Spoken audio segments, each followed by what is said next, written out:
Hey everybody, welcome to Art Recycled. Today we are going to learn about the art of Japanese fish printing, and it has a special name. It's called Gyotaku.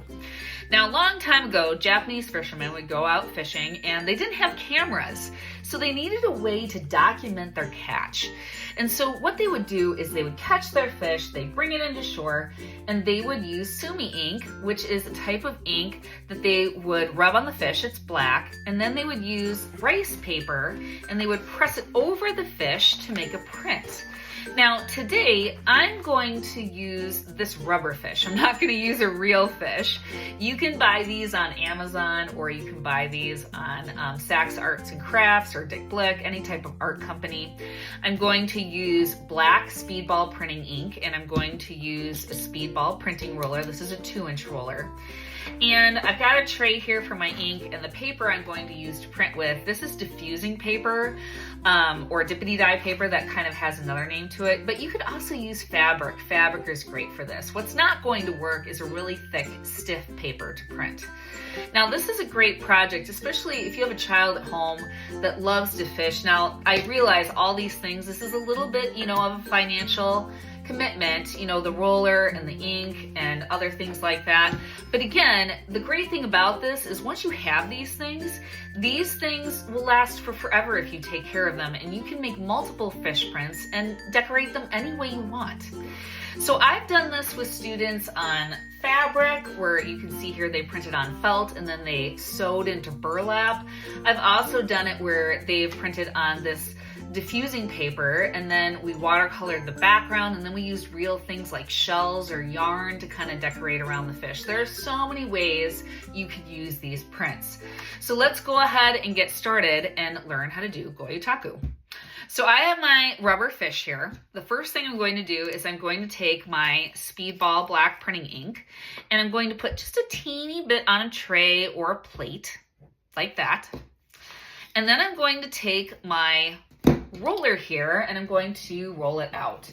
And at first it's really slippery and slidey, and this ink is water soluble, but you want to hear it actually begin to stick. So I'm going to roll it until you hear this kind of like stickiness sound.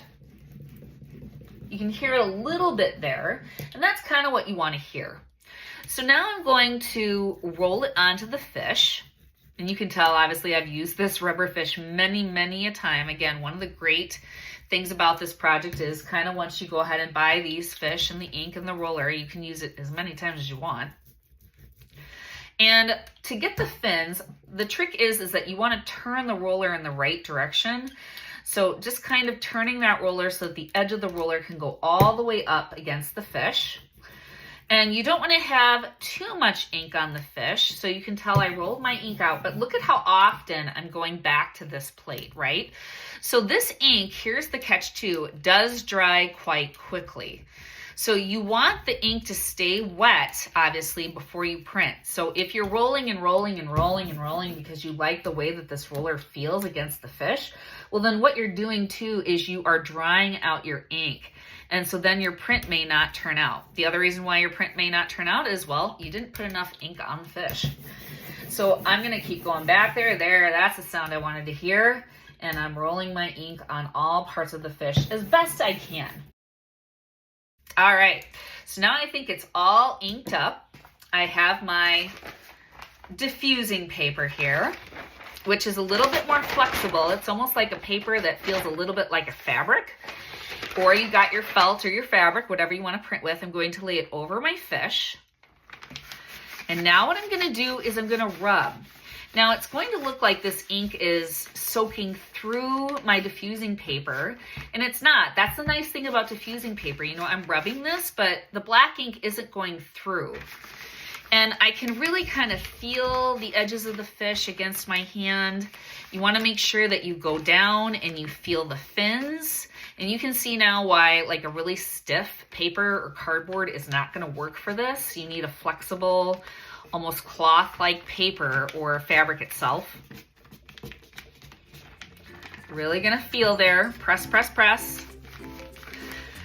All right, so once you're sure you pressed it all, and I'm pressing down, but I'm not rubbing, I'm not, moving this paper. When I'm pressing this, I'm going straight down.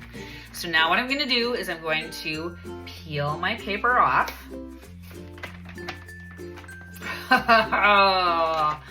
And there is my fish print. Now I'm gonna let this dry, and then later, I can decide what I wanna do with it. I could color it with crayons. I could color it with colored pencils, or even just draw around it with markers. I could cut it out and glue it on construction paper. Or again, if this was with fabric, glue it or sew it to another piece of fabric. There are so many options that you could do with this. And guess what? Again, now that you have these things, you can make as many as you want. So I hope you had fun learning about Gyotaku today, the art of Japanese fish printing, and I will see you later. Bye-bye.